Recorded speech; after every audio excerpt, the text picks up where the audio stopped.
Yeah, I mean, every year he's been in the league, seems like he's been the same guy since he's walked in the building. He's the same guy every day on and off the field, and I'm pumped to have him here for a long time. It's or are Brandon Ayuk and Trent Williams the only guys not here? Yes. Camp? Yeah. Were reasons given by either of those two as to why they're not here? Trent's daughter's graduating today. Should be here tomorrow, and BA contract stuff. Do you expect Christian, is he here right now? Yeah, Christian's here. He'll participate tomorrow or? We didn't have him do anything today. I mean, he was out there working out, but we didn't put him in any reps, and I doubt we do tomorrow too. I mean, you don't deal with all the negotiation stuff, but when it's players of this high profile, do you take a peek in there? Do you know, are you at all kind of monitoring these things? I do to a certain time, and then I kind of check out of it. You know, when I don't have as much to do, players aren't in the building. It's kind of hard not to just check in and ask how it's going, but there's not that many updates. I mean, that stuff takes time and everything, but now, especially with guys in practices, minicamp, stuff I don't ask about at all.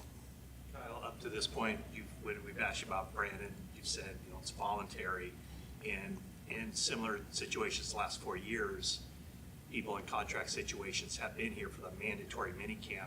Does your view change on Brandon and his status with the team now that this is mandatory and he's not here? No, to me, it doesn't change at all. I mean, you find out when guys are in those situations where they come or not, and some guys come because they want to avoid a fine, and some don't. But regardless, it doesn't change anything. When those guys have come, it's not like we know what the process is, we know what the business part is, and that's just how they decide how they want to handle this week. Where's Diamador today? He's out there. Yeah, we just kept him out of practice. Yeah, there's a couple guys we kept out. Just they've been here for a little bit and tightness and stuff. Why is Ricky wearing the blue non-contact jersey? Just like to single him out so you guys can find him. No, anytime. Yeah, he had a little soreness from a couple weeks ago, and when it's like that, we still want him in there, but it allows guys to avoid him as much as possible. He's been prolific in the practices that we've watched. I mean, what is your early assessment on how he's doing? I mean, I wouldn't say prolific, but maybe I don't understand that word very well. I think, yeah, he's doing a good job. I mean, he's got really good hands, so he always catches it. I mean, rarely he's gonna have a drop. We're giving him a lot of reps. He's getting a lot of different routes, trying all the positions, and I've been really impressed with how he started off. How do you see Logan Thomas fitting into this tight end group, and what do you expect from him? I really wanted to just up the competition there with the group and get a guy in there who's had success in this league in the run and pass game, who's been on a few teams and done it before. We like our group and there's some competition there, but having the opportunity at this point in the season to be able to add a veteran like Logan with his skill set and be able to get him in here to come compete and him being ready for it was something we were kind of pumped to pull off at this time, and we're just going to have him watch this week because he just got here today, and we'll give him a chance to come in training camp and compete with those guys. A lot to expect to be ready for camp. Yeah, he should be ready around camp. Any setbacks? No, there hasn't been. It has not. Yeah. We haven't talked to you since Jawan signed his contract. What does it mean to have him back out there and know that you have him here for the next couple of years? I mean, you guys, I think everyone knows how much we love Jawan, just his style of play, just his personality, him in the building, and I mean, the way he plays on the field is just this example of everything you want. So he's been great for us here so far, and pumped that he's going to be around here a little bit longer. Well, you've got the 3 veteran wideouts. You drafted one in the first round, drafted another one later. Maybe lost a couple blocking tight ends. Is it possible that you're looking maybe to go more 3 wides? No, I don't think we have a change in philosophy on anything. You just name 5 receivers and you usually keep 6. Sometimes you can keep 5 and keep 3 on practice squad. So, I mean, that's kind of how the numbers work out. And we had a couple guys who had been here for a while that we lost in free agency. And you got to replace those guys. It won't be easy with Charlie and Dwelly, but we do have a group who've been here. That's also why, we anticipated that could happen. That's why you invest in guys like Latu and Braden the year before and hope that they get work so they're ready to take over that role. And that was tough on Latu, missing that whole year. But Braden got a lot of work because of it, and it gives him a better chance now to try to go in that spot with the guys he's going against. What are you learning with the new kickoff rule in terms of, do you have any theories on, is a different skill set as a returner going to work? The ball today, where are you at on that? I'm not sure totally on the returner. They're all so different. It's not like, the styles of kicks used to be the same. You wanted hang time as far as you could go. But now, are you getting that? Are you getting squib kicks? Are they bouncing? Do you want a shortstop who can just who can just get the ball off the ground clean? Do you want the typical guy who can just hit that seam? Do you want more of a punt returner who can be more at a dead stop and go side to side to find the crease? So if there was one style of kickoff, I think we could come up with that, but I think they're all going to kind of be different. So I think it's going to be all types of players. I do think when you eliminate the space and everything that it'll probably be more big guys and stuff up front on both sides. How excited are you that Purdy and Pearsall seem to already have a little bit of a on-field connection, and it looks like they've repped it? It's been fun to watch both of them. I mean, I know, Brock doesn't always get to watch how the route gets there, but he knows when guys end up in the right spot and they catch it. That's where quarterbacks get comfortable, and I think you can feel that with Ricky right away. I mean, he's been getting to the right spot, and when he has made mistakes, he understands it and corrects it, and I think that's why those guys are going to have a lot of fun working together. Talk about possibly changing the schedule of the offseason, with coming back earlier in July and not doing some of the spring stuff. Do you have an opinion on what would be good or bad about that? Yeah, I mean, I think eliminating an off season so you can have a 7-week training camp isn't the best idea to me. I mean, they used to do that, but they did 7 weeks because people didn't make as much money, and in the off season they had other jobs, so they had to leave whatever jobs they were doing, and they didn't work out in the off season, so you had to go to like a 7-week training camp to get guys back in football shape, which took a while, and nothing's worse than a 7-week training camp, even as a young ball boy. And so I don't totally like that. I also like the idea of, I just believe that when you end a long season, you need to get away. But you don't just get better in that training camp right before the season. I liked spring ball in college for myself as a player. That was the last time I played, but I felt like in spring ball you could go and improve on stuff, and sometimes you look bad in it, sometimes you look good, but there was things you worked on, and then everyone got away. And then you had 2 months or a month, whatever that summer is, to gain on those people and to go work out and get in shape. And yeah, I just worked on football in an off season that was provided because I can't go play in the Olympics or the YMCA or anything like other sports, or a batting cage and things like that. And then now I have this month to gain ground on guys where you don't if you take that away. And I also think it's tough because when you do get guys, like right now we're in decent shape, guys will go away for 40 days. They'll come back. But that's also, we have so much science on that. I can't tell you guys how much we've altered our program over the last 7 years. What we do on day 1 to day 2 to day 3 to the first off day to the reps on day 1 to day 2 before preseason game and after. So that's why the soft tissue injuries do get better. But if you don't do anything as a professional athlete for those 40 days away without us watching you, you might pull a hamstring. We're going to do everything we can to protect that. But if not, and you're still pulling them, like us making you come a month earlier might help that person. But I also think anyone who doesn't know how to work out and they're 40 days away, you're not going to make it in this league very long anyways. So it's not too bad to weed 5 of those guys out. Why is it not so important for the veteran leaders? How did you know I was done? You just been holding your breath that long? Yeah. All right, go ahead.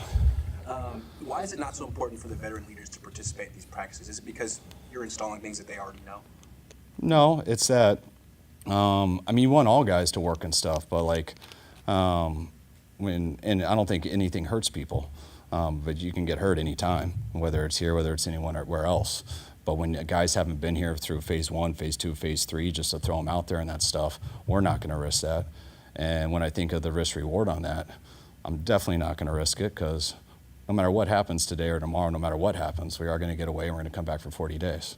So you hope guys learn from these moments and stuff, and that does apply to what you do later, what you do while you're away. You stack days and you get better. But to think what someone does exactly on a rep or something is going to change their body in a month from now, that's different. And we got guys learning formations, cadences, how to come off the ball, how to run, how to move together. And guys are all over the place. And they're going to get away, and most of them will go work on it on their own and study it, watch tape, know how they're training now. And when they come back and we do the exact same things in training camp, a little with more pads and stuff, they'll actually have a chance to know what's going on and hopefully make a team instead of a practice squad. Christian's obviously not an old guy, even an old player, but we know that position can age fast or get closer to 30, and be replaceable. We know what the salary's been like. What is it about Christian in your mind tells you that as he gets, this could take him to his 30s, 31, that he's still going to be this valuable that long from Well, the running back market is different than everything. So I think that we feel very good with where we're at with that with Christian, especially I think it's contractually, I think it's 4 more years. But when you look at Christian just as an individual, like I'm not going to compare him to anybody else. Christian is one of the more talented people I've ever been in my life. But if I didn't speak about that, I'd say he's almost the biggest overachiever I've been in my life. It's been around in my life in terms of how obsessive he is with every little thing. And just, you guys have heard us talk about him, but that's where he's extremely unique. And I mean, as you get older with age, you lose a step or something. That's not what makes Christian great. It's how he is the same player down in and down out. And yeah, it's great to have all the talent that he does have. And he takes care of his body as good as anyone. So you don't picture him losing any of that because of a number. But if that stuff does happen, Christian's always going to be a good football player until he decides not to be. And we're not really concerned with that at all with his type of personality. What do you think of the state? But how much does the front office come to you and say, we need this player, if we're going to give him this contract, we need this player to be good for 3 more years? Or will it be 2 more years? Does it get that specific in conversations with you? I mean, just like reporters, everyone tries to get that specific, but only God knows that question. So you gotta evaluate everything, and you think of things, and you think of your history, you think of the history of whatever numbers you want to read, you think of how your roster is, where it's going to be, and then you think of the individual, and then you try to figure it all out what's best. But there's not, like I like to say, we don't think in absolutes in anything we do. So, I mean, we're never going to say, hey, we don't do this at this age, or we don't do this for this position. Each individual is unique, and I think Christian as much of that as anyone I've been around. What do you think of the state of the wide receiver market? It seems like it's exploding unlike any other position. Yeah, I mean, it happens. We've seen it with quarterbacks. You're seeing it right now with wideouts. It's happened with D linemen. It's part of it. Tarvarius was working on the sideline. Is he on the same time frame as George is to come back? Yeah, they're both coming back from the core surgery, I think. They'll both be back at training camp. Looking forward towards him, he's also set to be a free agent coming up. Is that something that you are emphasizing going forward, him and Diamador? Yes, definitely. There's not many guys on our team that I would say there isn't any who are going to be free agents that we don't want around here. We've got some good players. We've built a good roster. And you can't keep everybody around. But, I mean, the guys that you're asking about, they're as much on our mind as anyone. CMC had 339 touches last year. What do you think of that usage? And this year, do you see that number going up, or do you think it's more likely to go down? I mean, I don't think it always needs to be that case with all the runs. Like we got guys that can run the ball and stuff. We got to protect Christian from himself. He doesn't like to ever come out, no matter what the situation is. And I do think that's something we could protect him with more. When you are such a threat in the pass game, it's a little bit different, and that's when you get touches from a running back. A lot of times you're the last choice, just everyone's deep and you throw it to a check down. So like halfbacks can get 6 targets in a game without one play called for them, just because they're on check downs a lot. And so how do we feel about those touches? Man, I'm glad he was out there for that check down. That means no one's around and he's getting up the field and he's as good of a threat on a check down as there can be. But if he's just taking the wear and tear with 20 carries and stuff every game, and he's definitely good enough to do that, and he's proved he can stay healthy, but you'd like to take some of that off of him and give it to other guys also. Last one. Have you guys finalized plans to practice against the Saints down at UC Irvine? Yes. Any pause to it's basically now 3 road games. That's a home game week. What were your thoughts on playing the 2 road games and then practicing on the road when you have a home game? Just that I like practicing. It's more important to me to practice against someone to even play the preseason game. I think it's better for your team. So I wanted to make sure we got one out of that. I didn't want to do it the last week, just with it being so close and that we plan on playing our guys more in that game. And then I also don't like bringing teams here because we don't have as much land. We have 2 fields, and you kind of need a 3rd field. And so I don't like how tight it is and stuff. It's just too tight out there, and it kind of messes our grass up for so long. So it's better when you go to a place that has 3, sometimes 4, even 5 fields. It'll be the same day off before the day before the game, and then the practice is 2 days out. Yeah. Is there potential for scrimmages in Nashville? We actually wanted it, but because of the travel and stuff, we'd have to go out too early. and then it would be an issue. I would love to scrimmage versus them, but because we're going on the road for the next week in our home game, then it's going to end up feeling like we truly are on the road that long. So we'll just go to Nashville the day before the game and come back the next day. Have you talked to Jed, asked him to get his act together about the field situation? No, that's I better not say it. Jed's on that stuff, but I have an idea, but nobody wants to hear it. All right, guys.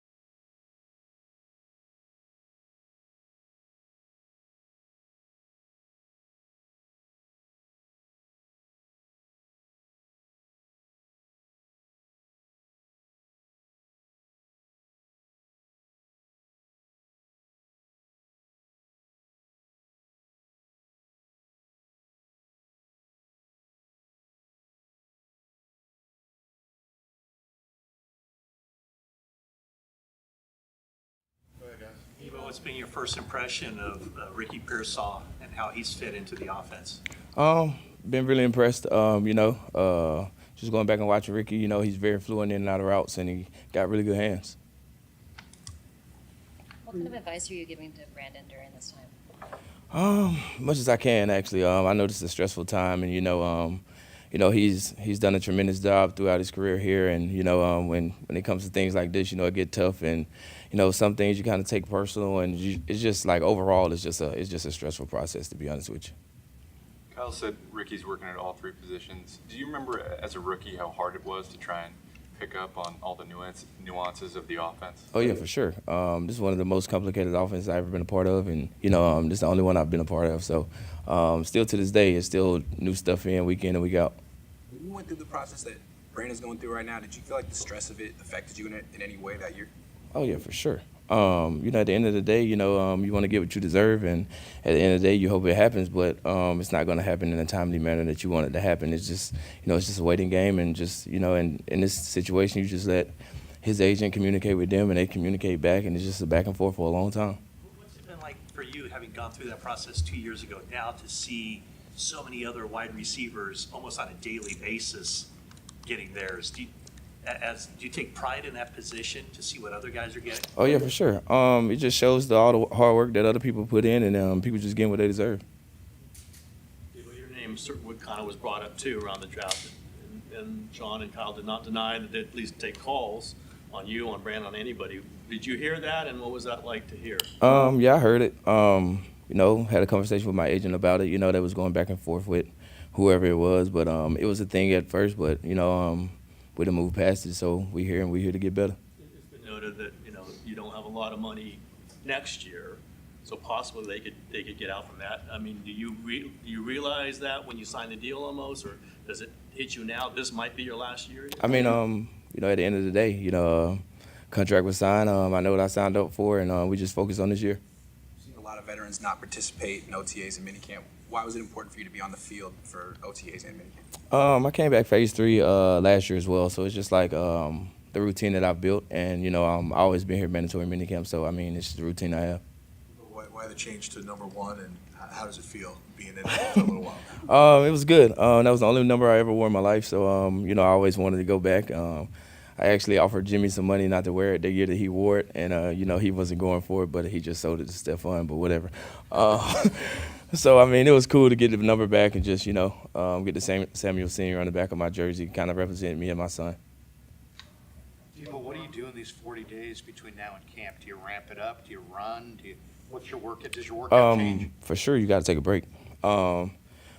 Take my son to Disney World, wherever he want to go, where his mom got it planned, because I'm not a planner. I just go and have fun, and then after that, I'll ramp it up and get ready for camp. Your thoughts on McCaffrey getting a new extension? When I seen he came back, I kind of wanted some money from one of my teammates because they said he wasn't coming, but I knew he was coming. But,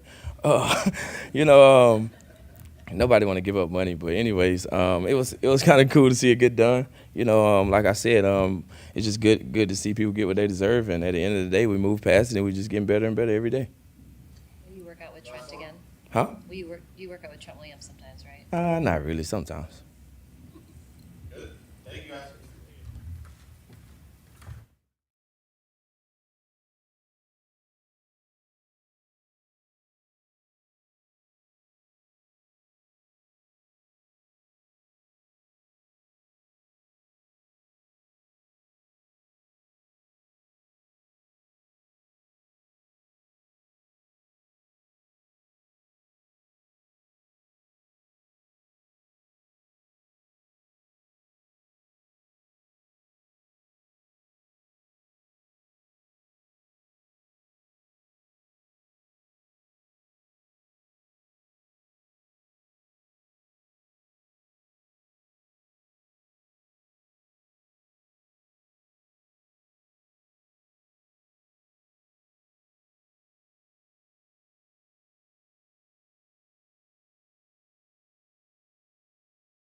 Guys.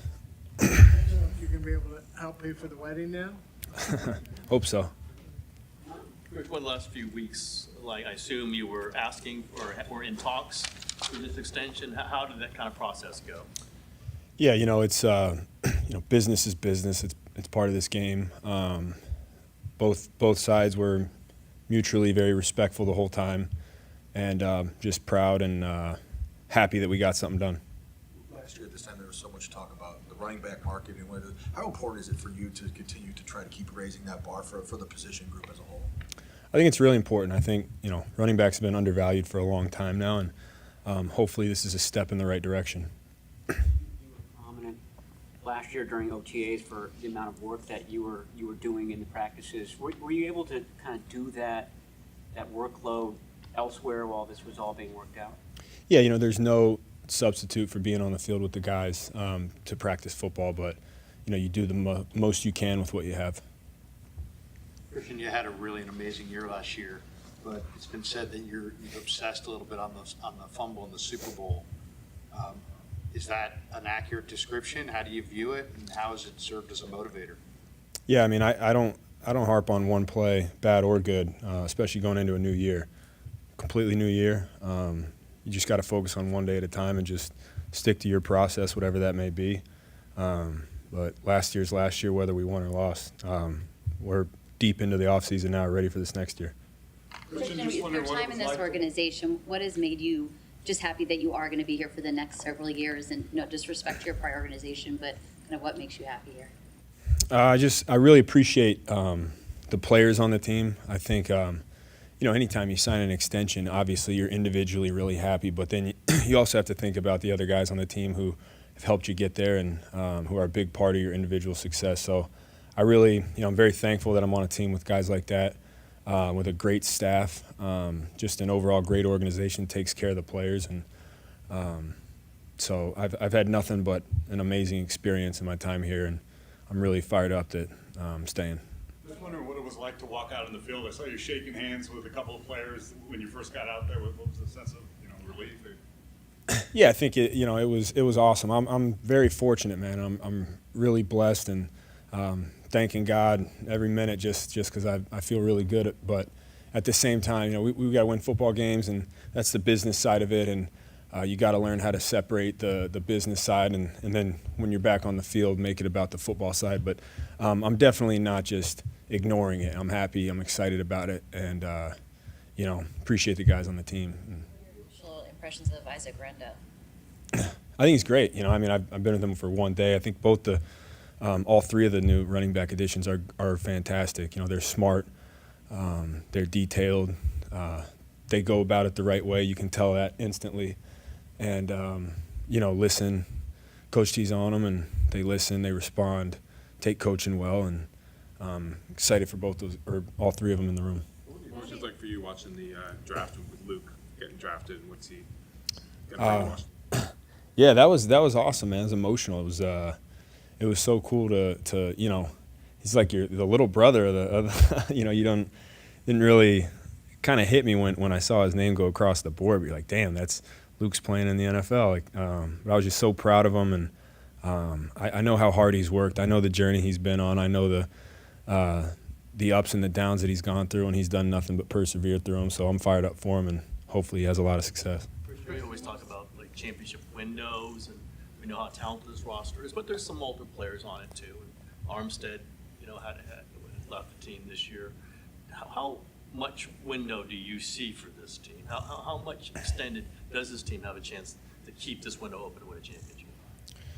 I don't know. I know we got a window this year. That's all I know. So I'm focused on this year and taking it, one day at a time, 1 week at a time, 1 year at a time. Turner and how he's really on the young running backs. He also is very much on them during the whole draft process. Did you have contact with him when you were going through that at all? Yeah, I met with him in the train station late at night in passing for a little bit and just got to talk to him. But my dad played for the Broncos when he was the running back coach and Coach TD, and so obviously I knew who he was, and I'd already heard the legends. So I was fired up just to be able to chat with him for a little bit, and all kind of comes full circle. So thankful that thankful he's my coach, and just in lieu of this extension, he's somebody that plays a huge role in that. Leonard Floyd actually spoke last week and said the difference in this team compared to other teams is how hard this team works. You've just extended for an extra 2 years. If you can kind of specify what is the difference with how this team prepares you guys to go out there, you just spoke about the window compared to maybe other teams that you've been a part of. Yeah, I think the difference is the culture. Culture's been set for a while, and the standard is really high. I think when you have a lot of really good players who are also your hardest workers, it's a recipe for success, and it's the way that we're coached, I think, is different. It's all about football. When you get in these meetings, you're going over football. You're not just going over technique, but you're going over the attitude. As an offensive player, I love watching the defensive meetings when Kyle's coaching up the defense, because you start to understand the attitude of the team and the tone setters, and there's a certain way you play football, and hear the film examples of it. And I think the combination of all of those different things, the way they feed you, the way they take care of you, and the training room, all the weight room, all these things that kind of come together, you get a full buy-in. And I think when you have a full buy-in, especially from your most talented guys, it's a good recipe. This contract will take you into your 30s, and since you're a running back, you're supposed to fall apart on your 30th birthday. Do you view that as just another challenge to show that you can be different? Yeah, I've never really listened to all that stuff. I think I've seen a lot of backs have a lot of success into their 30s. So I've never really listened to any of that. I feel good. That's all I know. All right, one thing. You said you met with Bobby Turner in a train station late at night. What was the train station? That's where the combine is, at that hotel in Indy, yeah. No, yeah. I could see how that would be a confusing statement, yeah. Does he still have that much contact with you now that you are running for him underneath him as a coach? Oh, yeah. Constant communication, yep. Appreciate it, guys. Thank you.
Recovery going good. I feel good. Back running, doing DB drills, everything I need to be doing leading up to training camp. So I think I'll be ready day one of camp.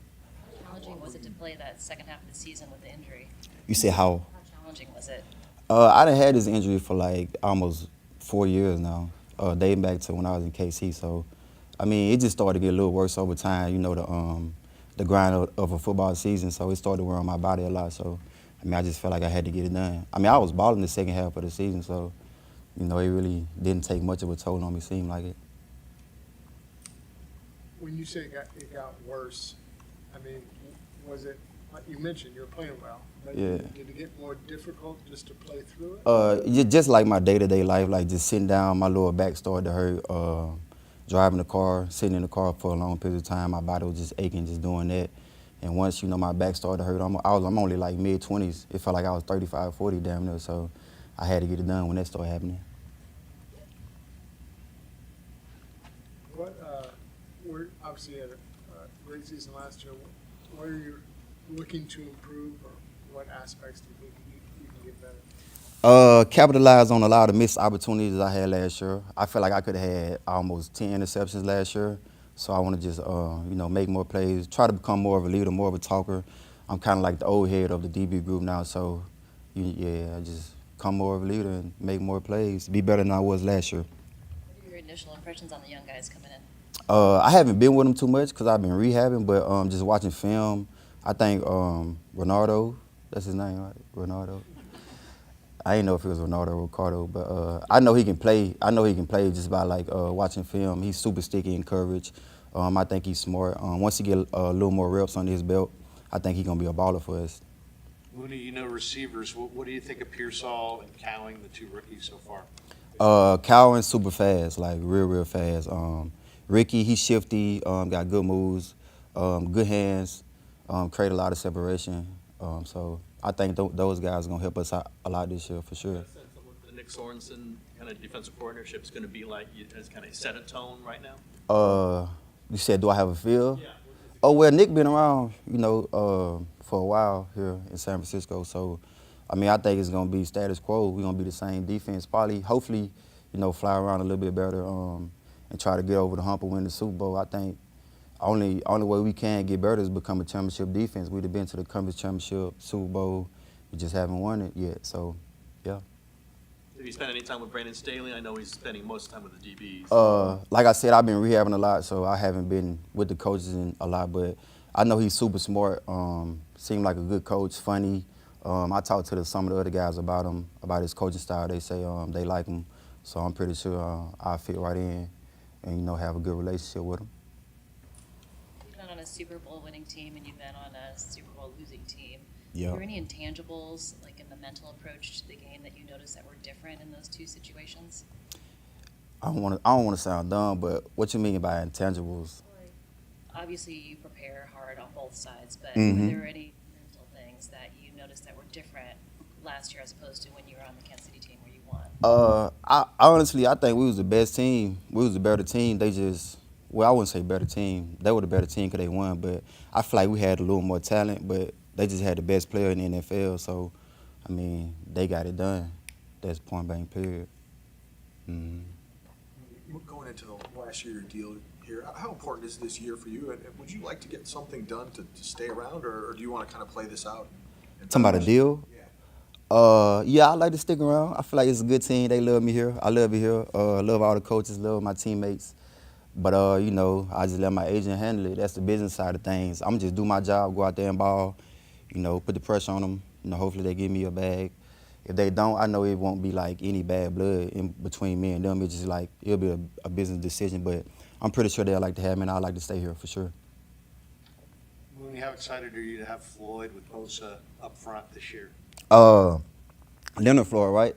Leonard Floyd, I think he a dog, man. I've been watching him a lot of his career with the Rams and the Bills in Chicago, too. I think he a dog. He can play.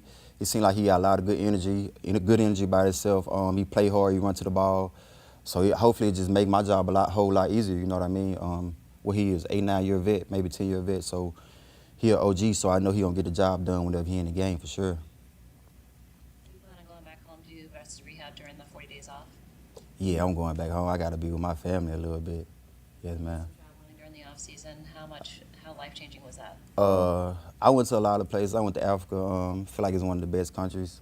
Just to see our people over there, you know what I'm saying? It was, I don't want to, you know, I saw a lot of black people over there, and it just felt good to be around them, you know what I mean? And to see like how they live, you know, they don't have a lot like we got in America. They don't stress about the things we stress about, like, you know, the fancy cars, clothes, and everything like that. They just happy like to get by every day, you know. So a lot of them was super poor, poverty, but you know, their spirit was way up here, you know what I mean? So that's what I love about Africa. Definitely see myself going back over there to help out once I retire, and toward the latter end of my career for sure. You know, I want to help my people out for sure. Did any of that kind of help to put this season into perspective when you got the surgery done and deal with the injury? You just said you have goals that you wish you had have taken advantage of last season, and then to see that with a new perspective, did they help you to come into this season with an even broader perspective on what you need to do? I'm sorry. Can you say that again? I ain't really. Be sure, because I was a little winded. With that, being that you went out and you saw that, and you said it changed your perspective about things, knowing what you've been through to get to this point, losing the Super Bowl, having the surgery, do you have a new perspective coming into this season on what you have to get done personally and then as a team? Personally, it just taught me to be more grateful and thankful for everything I have. You know, NFL player, rich as hell, got one of the best jobs in the world, but I still kind of like stress about like small things that I shouldn't stress about. So it just taught me to be more grateful, more thankful for everything. Like I said a few seconds ago, like they don't have much, but shit, their spirit was like way up here. You know, everybody had good personalities that was funny, that wasn't complaining about nothing. So personally, it just taught me to be, like I said, again, thankful and grateful. And this season, I kind of come from poverty too. I come from nothing, so I know I went all pro last year, Pro Bowl, but I don't want to become, comfortable. You know what I'm saying? So it's just gonna teach me how to grind harder and, you know, match what I did last year and become even much better. What part of Africa did you travel to? I went to South Africa, Zimbabwe, Johannesburg, and Cape Town. All three of them was a vibe. I love all three of them. Made some friends out there. I'm gonna fly one guy out here that I met out in Africa to meet his daughter. She go to school in Denver. I think she go to culinary school, and he can't really afford to come out here. So, you know, I'm gonna help him to come out here for sure. I feel good when I do stuff like that. Yeah. Thanks, Manny. Thank you. Hey, why you never ask me a question?